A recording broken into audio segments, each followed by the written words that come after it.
단골 여러분들 안녕하십니까. 척추 박사 닥터 강입니다. 편집자가 우리가 너무 이제 댓글을 안 읽는다 그래서 오늘 댓글 읽기로 했으니까 되도록이면 가져온 댓글을 다 보도록 할 건데 한번 읽어보도록 하겠습니다. 그 학문과 의사의 강박증에서 관절 꺾어 소리 내는 거 있잖아요. 어떤 의사가 자기 손으로 실험을 했다고 해서 관절을 이게 꺾어서 소리 내는 건 나도 소리 내는데? 소리 안 내나? 소리 나는 거를 여러 가지 이유로 분석해가지고 가설을 올려놓기도 하는데 관절에 음압이 걸리면 소리가 난다는 둥, 군대가 뼈를 지나가면서 기차 주처럼 튕기면서 소리가 난다는 둥 여러 가지 가설을 설정해놓고 이야기를 하지만 사실 별 의미 없어요.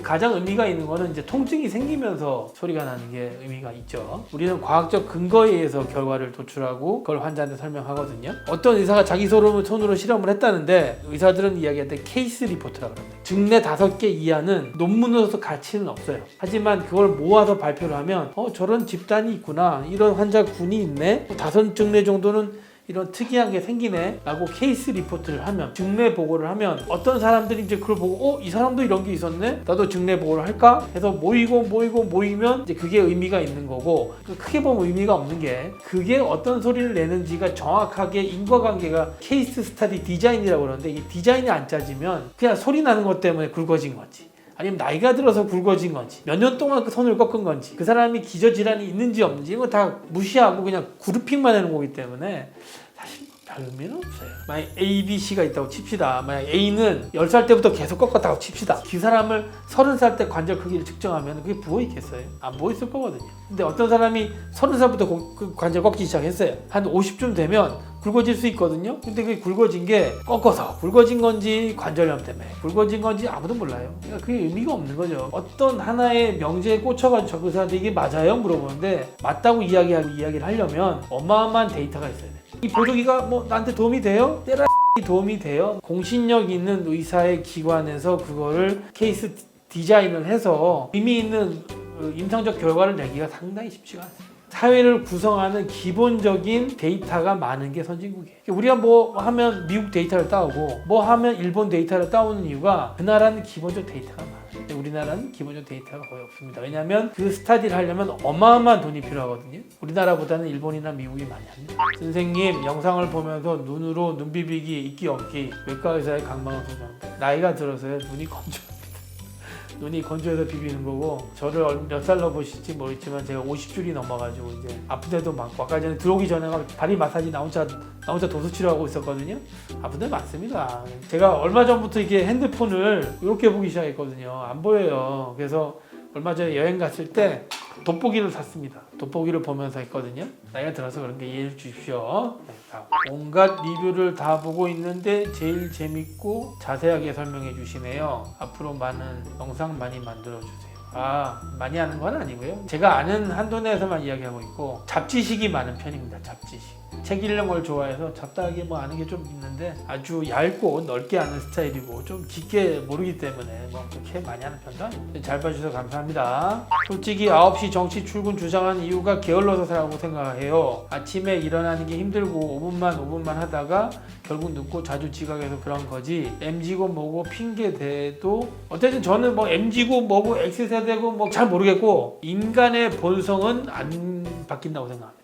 왜냐하면 나만 해도 우리 애들이 한심해 볼 때가 있거든요. 나는 그때로 돌아가면 어땠나 생각해보면 나도 그때 그랬을 수도 있어요. 인생을 좀 살다 보면 저런 오류는 좀 안 했으면 좋겠는데 하는 생각이 들어서 하는 이야기 하나 있고, 두 번째는 뭐냐면 세대를 불문하고 사회는 보편타당해야 된다고 생각합니다. 누가 봐도 원칙이 똑같아야 동의를 할 수 있어요. 근데 여기는 여기다 갖다 붙이고 여기는 여기다 갖다 붙이고, 그게 말이 됩니까? 뭘 안 할 거면 똑같이 안 해야지. 어떤 데는 갖다 붙이고 내가 코에 걸면 코걸이, 귀에 걸면 귀걸이는 사회는 좋지 않아요. 시골 가서 내가 운전할 때 가장 불안한 게 뭐냐면 반대편에서 오는 차가 예측이 잘 안 돼. 얘가 불법 좌회전을 할지 갑자기 유턴을 할지 중앙선을 침범할지. 요새 나이가 드니까 고속도로에서 운전하기가 겁이 납니다. 너무 예측이 안 되는 사람들이 많아서 그거와 똑같아요. 예측이 안 되면 불안하듯이 사회가 입증하지 않으면 불안한 겁니다. 그런 의미에서 이야기한 거고, MZ고 X세대고 산업화치되고 상관없어요. 인간은 다 똑같습니다. 어렸을 때는 오자가 편수도 되고 많이 아픈 면도 생겼거든요. 그래도 다시 돌아가는 게 불가능한가요? 의미가 조금 애매한데 어렸을 때 오자다리가 아니라는 건 저는 믿을 수 없습니다. 논문에 뭐라고 나오냐면 내 무릎의 모양은 6세 때 결정된다고 나오거든요. 6세. 6살 때 내가 오자인지 일자인지 구분이 됩니다. 사이비 종교 교주가 기도를 하면 이 사람이 살아있다라고 구라를 치면서 유가족을 속인 게 뭐냐면 이 사람을 내가 기도를 열심히 했더니 손톱이 자랐다. 이걸 갖고 구라를 쳤는데 이게 죽고 나면 수분이 빠지면서 손톱이 좀 길어 보이는 그런 착시 현상을 이용해서 유가족한테 거짓말했더니 유가족이 사이비 교주한테 돈을 갖다 바쳤다는 얘기가 있거든요. 우리 몸이 나이가 들면 겉에 표면에 있는 피부가 마르거나 지방이 빠지면서 내 골격이 드러날 수가 있어요. 휘어 보이거나 아니면은 내 골격이 회전이 되면서 틀어지는 경우도 있거든요. 그런 것 때문에 내 축이 좀 달라 보이는 거지 내 다리의 축은 6세 때 결정이 된다고 논문에 나와 있습니다. 그래서 저는 이 의견 동의는 할 수는 없고 돌아가는 것도 불가능합니다. 6세 때 결정이 됐으니까. HTO라고 근위경골 절골술이라고 있습니다. 무릎이 O자다리면 관절염이 많이 생기니까 60대 중후반쯤 돼서 무릎을 곧게 펴는 수술이 있거든요. 그걸 하면 돌아갈 수 있겠지만 그게 이제 관절염이 심해서 하는 경우는 있지만 다리 모양을 예쁘게 하기 위해서 하는 거는 미용적으로 다리가 짧거나 O자리가 심하면 미용적으로 다리를 피는 절골술을 할 수는 있는데 의학적으로 필요한 경우에만 해야지 모양 때문에 하는 거는 너무 과도한 거라고 볼 수 있거든요. 빨리 할 수도 있는데 내가 제일 빨리 한 게 17살짜리를 했는데 그 사람은 못 걸어요. 오자다리가 20도가 넘어가지고 무릎이 계속 빠지니까 못 걸어가지고 수술을 했던 경우는 있는데 이제 그런 거 말고 변형 각도가 너무 심하지 않은 사람을 일부러 할 필요는 없다. 발생학 강의 요청을 받았는데 강의 자료가 1시간에 54,000원이랍니다. 수학 과외를 해도 이거보단 더 줄 텐데. 얼마 전에 이야기했는데 근데 이거는 또 시장 원리로 따지면 또 그럴 수도 있겠죠. 그거를 사는 소비자가 비싼 재화를 주고도 구매할 생각이 있으니까 수학과에는 돈을 많이 내는 거고 발생학 강의는 54,000원이라고 시장적으로 돼 있겠죠. 근데 사실 선진국이 될수록 고급 기술이나 고급 지식을 받으려면 돈을 많이 내고 받는 게 맞죠. 이게 우리나라의 기초의학이 자빠지는 이유 중에 하나죠. 뭐 또 단적인 측면이 여기 나와 있네요. 일개 유튜버가 이렇게 뭐 비판한다고 해서 이게 바뀔 건 아닌데 우리나라 사교육 열풍이나 신분 상승에 대한 여건은 어마어마하니까. 배 가르시던 분들 습진 패드는 왜? 이게 무슨 말이냐면 상처를 마르는 게 좋은데 상처에서 계속 물이 나와요. 물이 계속 나오고 해서 진물이 나오는데 그 진물을 자꾸 흡수할 수밖에 없거든요. 상처를 마르면 좋다는 게 무슨 말이냐면 일정 부분 너무 젖어 있으면 상처를 붙이는 콜라겐이 다 녹아요. 자리를 잡지 못해요. 어느 정도는 상처가 말라줘야 된다는 그런 개념이고 상처에서 계속 피가 나오거나 삼출액이 나오는 경우는 그 삼출액을 없애는 그게 있으면 안 붙잖아요. 그래서 습기를 빨아내는 그런 패드를 붙이는 거는 그런 이유라고 보시면 돼요. 제 둘째 막달에 정기검진 이거는 산부인과 원장님도 진짜 좋으신 분 많으세요. 퇴근하셔야 되는데 제 아이 꼭 받아주시겠다고 집에 안 가시고 아이 받아주신 원장 선생님 그립네요. 의료진 여러분들 항상 감사드리고 화이팅입니다. 해피엔딩으로 끝나서 그렇지 잘못됐으면 뭐 제일 중요한 순간에 판단은 의사 선생님한테 맡기는 게 낫죠. 맡기지 않고 본인 판단대로 했다가 잘못되면 너무 억울하잖아요. 의사 선생님이 하자는 경우가 대부분 맞는 경우가 많기 때문에 현명한 선택하신 거라고 저는 생각합니다. 원장님 말씀하신 거 너무 좋아요. 의학 드라마 예능 많아져서 모든 걸 원장님 리뷰를 보고 싶어요. 원장님 MBTI도 궁금합니다. 저는 ENTJ인가? MBTI에 관심 없는데요. T가 이성적 사람이라며. F가 감성이고 맞나? 나는 감성은 1도 없습니다. 난 무조건 논리적이고 이유가 있고 딱딱딱딱 떨어지는 거 좋아해. 분류하는 거 좋아하고. ENTJ라고 보시면 됩니다. 우리 애들도 나랑 비슷비슷하던데 보니까. 잘 봐주셔서 감사하고 재밌게 봐주셔서 감사합니다. 어쨌든 모든 예능 드라마에 나가봤자 제가 하고 싶은 얘기 못합니다. 왜냐면 예능 가봤자 자기들이 짜놓은 콘티대로 하게 돼 있거든요. 그냥 뭐 저는 유튜브로서 만족한다고 보시면 됩니다. 네, 다음 보겠습니다. 알코올이 피하 지방에 저장된다고 하신 거 보고 궁금해졌는데 그럼 살이 많이 찐 사람일수록 알코올이 안 좋은 거? 알코올이 안 좋다는 얘기가 아니고요. 알코올이 피하 지방에 저장되면 이게 천천히 나오거든요. 그러면 그걸 분해한다고 간이 계속 일을 해야 돼. 간은 많은 양의 알코올을 짧게 먹는 사람이랑 적은 양의 알코올을 매일 먹는 사람 중에 후자가 훨씬 안 좋거든요. 간이 그걸 계속 대사를 하려고 일을 하기 때문에 공장이 일을 많이 하게 돼요. 엄청 많은 알코올의 양을 먹는 거랑은 좀 다르겠지만 단독성이 아예 생겨버리기 때문에 일상적인 수준의 뭐 양주나 뭐 소주 한두 병 정도를 일주일에 한 번, 두 번 먹는 사람이랑 소주 한 두세 잔 정도를 매일 먹는 사람이랑은 비교하면 아마 후자가 더 안 좋지 않을까. 지방에 보관됐던 술이 계속 빠져나오기 때문에 그런 의미에서 남자든 여자든 피하 지방이 많으면 안 좋고, 그리고 남자는 어떤 걸 대사하기 위한 공장이 간이 좀 더 크고요. 그다음에 그걸 또 2차적으로 대사할 수 있는 근육의 양도 많기 때문에 남자가 조금 더 낫고, 여자는 근육의 양도 작고 간 사이즈도 작기 때문에 피하 지방에 저장된 알코올을 계속 분해해야 되는 건 안 좋은 점이 있다는 걸 말씀드리기 위해서 하는 이야기입니다. 심폐소생술 하다 보면 갈비뼈가 많이 부러진다는데 그럼 위험한 거 아닌가요? 이렇게 생각하시면 돼요. 서울을 가야 되는데 걸어서 갈 거냐, 비행기를 타고 갈 거냐, KTX 타고 갈 거냐. 비행기는 타고 가다가 추락사고 있을 수도 있고, KTX는 탈선이 될 수도 있고, 걸어가는 건 내 의지로 걸어가니까 안전할 것 같다. 그럼 나는 걸어가겠다. 100명한테 물어보면 부산에서 서울까지 갈 때 뭐 어떻게 갈래 하면 100에 100은 비행기나 KTX 타고 간다고 하지 않을까 싶은데요. 그럼 우리가 그거를 기회비용이라고 하는데, 우리가 그걸 얻기 위해서 버려야 될 게 있다면 그거 버리는 게 맞지 않겠습니까? 이 사람이 살아야 되기 때문에 생명을 건져야 되는데, 갈비뼈가 부러진 거에 대한 기회비용이랑 생명을 보존할 때 우리가 잃을 때 되는 기회비용이랑 어떤 게 큰가를 생각해 본다면 갈비뼈 부러진 거에 대한 부작용을 감수하고서라도 심폐소생술에서 사람 살리는 게 더 중요해요. 물 좋고 정자 좋은 데 없고요. 양손 떡 들 수 없고요. 갈비뼈가 부러졌다고 고소하는 사람은 진짜 레지던트가 혼자뿐, 레지던트와 의사가 혼연일체. 요거의 댓글인데요. 영상을 보시는 쌤 눈에서 제가 읽은 건 기특하구나. 앞으로 잘 부탁해. 제가 보는 그런 눈의 그런 의미를 보신 거구나. 보면서 그런 생각이 많이 나죠. 굉장히 힘든 시기고 사람으로서 거의 한계까지 밀어붙이거든요. 앉아서 존다는 거를 그때 어떤 분이 그러면 누워서 자다 일어나면 되지 않겠느냐 라고 이야기를 하길래 제가 절대로 그럴 수 없다. 왜냐하면 의사는 책임감이 있기 때문에 앉아서라도 졸면서도 그걸 끝내고 싶어하는 의지가 있다 라고 이야기를 했지 않습니까? 그런 거를 하는 사람들이 생명을 다루거나 아니면 뭔가 수술하는 과를 하게 돼 있어요. 그러니까 이거는 책임감에 대한 그런 건데, 그 사람들이 그렇게 책임감을 가지고 열심히 일하는 거 보니까 되게 대견하다는 생각이 들고, 나도 저때 저랬나 생각, 여러 가지 생각이 들어서 제 눈에서 그런 생각이 읽힌 것 같습니다. 나 때는 이런 치료됐. 거머리는 아직도 쓰는데 우리 머리들 그치, 이거 아직 쓰거든요. 이게 거머리가 나오는 침에서 피를 붉게 하는 성분도 나오고 나쁜 피도 다 걔들이 먹어주기 때문에 굉장히 많이 쓰는 치료 중에 하나입니다. 아주 좋은 대체제가 없는 치료라고 볼 수도 있을 만큼 거머리 치료 되게 좋습니다. 아직도 쓰고 계시는구나. 이분은 의사 선생님이신가 보네. 근데 솔직히 개인적으로 궁금증인데요. 의사 검사 누가 머리가 좋나요? 의대와 법대는 개인의 성향인가요?